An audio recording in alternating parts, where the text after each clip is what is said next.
munaasabad si heersare ah loo soo agaasimay ayaa waxa ay ka dhacday magaalada London taasoo ay soo agaasimeen jaaliyadda London gaar ahaan Streatham waxaana ka soo qayb galay boqolaal qof oo ka kala yimid gobolada dalka iyo wadanka dibadiisa kuwaas oo isugu jira siyaasiyiin iyo dad magac ku leh bulshada Soomaaliyeed. ujeedada xafladda ayaa ahayd bandhig buugeed uu qoray ambassador maxamed cali nuur amerika kaasoo ugu magac daray danjrire. ambassadorka ayaa buuggan uga hadlaya waayihiisa nololeed shaqo intii uu xilka safiirnimo uu hayay. safiirka ayaa sheegay in buuggan uu ugu magac daray gabadhiisa la dilay Yasmin Foundation isla mar ahaantaana uu cafiyay shaqsigii dilay.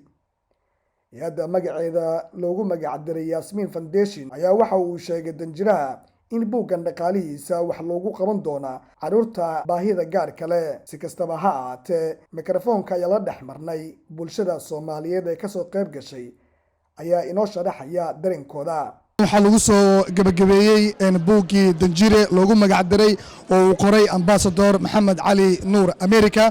haatan horteeda waxaa taagan boos caato oo ugu yimid safar dheera dalka Sweden gaar ahaan magaalada Stockholm.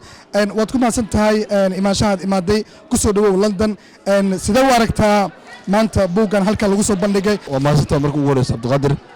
buuggan waa buug aad qiimo u leh oo sharaf leh. waa arki kartaa ambassadorka safar dheera la galay markii ugu horeysa wuxuu kusoo bandhigay markuu Yurub yimaado magaalada Stockholm caasimadda anaga casuunay si sharaf leh iyo qiimo leh ay Sweden Stockholm u gateen buuggan ee aad interest u yeesheen. marka ambassadorku meesha ugu dambeysay uu kusoo gabagabeyn London waaye. maanta London waxay muujiyeen dad aad u fara badan ay yimid ugu yaraan 400 qofood way timid. waa wax lagu farxo mataqaana buuggan marka gedisiisa dhalinyarada u gudbka yarka way ka faa'iideysan doonaan. buuggan waxa muhiimad u weyn waa in dadka Soomaaliyeed ay arkaan in la iscafi karo. ambassador maxamed cali amerika wuxuu sameeyey waa wax aad u weyn. gabadhiisa oo laga dilay ninkii u yimid oo dilay oo dhahay gabadhaydan dilay oo cafiyey oo mataqaana cafiyey. marka wax weyn waa buuggan sida aniga aaminsanahay. waa tahay marka adiga dareen noocay ah ayuu kugu abuuray aad isleedahay booska ahaan? dareen wuxuu u abuuray aad iyo aad u weyn. maxaa dhacay waa arki kartaa qof bini aadan markii ma aragtay oo wax sameynaya buug markii la qoraa cayaar ma ahan. ambassadorku wuxuu ka sheegay buuggan meelo badan ayuu taabanaa. dareemkayga aad buu u heer sareeyaa waana ku farxay sidii sharafta leh reer London ay u gateen buuggan. maasanta kaas waxa uu ahaa boos caato oo naga siinayo warbixin buuggani qiimaha uu leeyahay. aad iyo aad u mahadsan tahay. caawa waxaa aniga sharaf ii ahayd inaan goobjoog ahaado bandhigga lagu daahfuraayo buuggii danjire ee London. waxaan aad ugu faraxsanahay inuu buugga qoray ambassador maxamed cali amerika oo dalka Soomaaliya aad ugu soo shaqeeyay taariikh badan hayo xog badan u aruursan tahay. taariikhduna sideed waxay u baahan tahay qofka hayo in laga ogaado soo bandhigo la akhriyo waxna laga faa'iido. waa ugu mahad celinayaa juhdiga iyo taamkii waqtiga uu galiyay buugga qoritaankiisa iyo publish gareyntiisa. haddana juhdiga uu galiyay inuu wadamo aad u tiro badan oo Soomaaliya laga soo bilaabo goboladeeda Yurub ilaa iyo Amerika inuu buuggan geeyay. hadal laguma soo koobi karo wixii caawa aan aragnay. waxaan rajaynayaa in dad badan ay ku daydaan qof kastana wax alla wixii maskaxdiisu ka sheeli karo inuu qoro. muxudiin bal ka waran maanta waxaad haysataa buuggii ayaad haysataa sidee u aragtaa buuggan aad gadatay? maasha Allah waa aad u mahadsantahay saaxiibkay Cabdiqaadir Dinaari. niyo maanta waxaan ka soo qayb galay xafladii halka loogu qabanayay danjire ambassador cali amerika. niyo buugga waa gatay insha Allah waxaan rajaynayaa waxyaabo badan oo ku jiro inaan wax badan ka faa'iidi doono.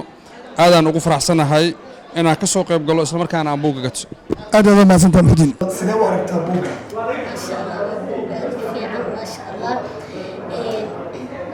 reality ka hadlayo aadaan ugu faraxsanahay inaan ambassadorka aan cawal kulmo oo buuggiisa arko mashallah ugu faraxsanahay. waa mahadsantihiin ambassador welcome ku leeyahay. wixii awood aan sameyn lahayn waa sameynay wixii ka dambeeyana waa sameynayna insha Allah. waa mahadsantihiin kulligiin.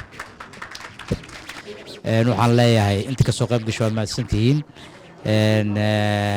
hawsha caaw halkan ay nagu soo gabagabowday reer UK haddaan nahay barnaamijka qaybteena aan ka qaadanay farnajiisan waaye oo dad masaakiin lagu tabarucayo. ugu dambeyntii waxaan fursad u yeelanay inaan wax ka weydiino maxamed cali amerika sababta buugga ku kaliftay inuu qoro. waxna uu yidhi buugga marka hore aan qoray dabcan waxay ahayd inaan noloshooda ka hadlo, waxay ahayd inaan mataqaanaa aan iibiyo lacagta iga baxdana aan soo ceshado. laakiin marka arka baahida loo qabo in dadka la caawino ayaa go'aansaday in aan lacagta laga helo ugu deeqo hay'adaas si caruur fara badan aan mataqaanaa in aan kaalmeyno.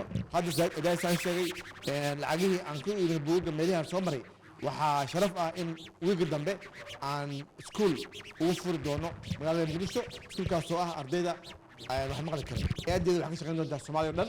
hadda laakiin waxaa ka bilaabanaya Muqdisho iyo agaarkeeda. haddii la yidhahdana markaa laabto waxaan jecelnahay rajeynaa inaan gobolada kale Soomaaliya ku laangeyno haddii la yidhahdo. buuggan danjira ayaa noqonaya buuggii ugu horeeyay abid ee wax loogu qabto caruurta agoonta iyo kuwa naafada.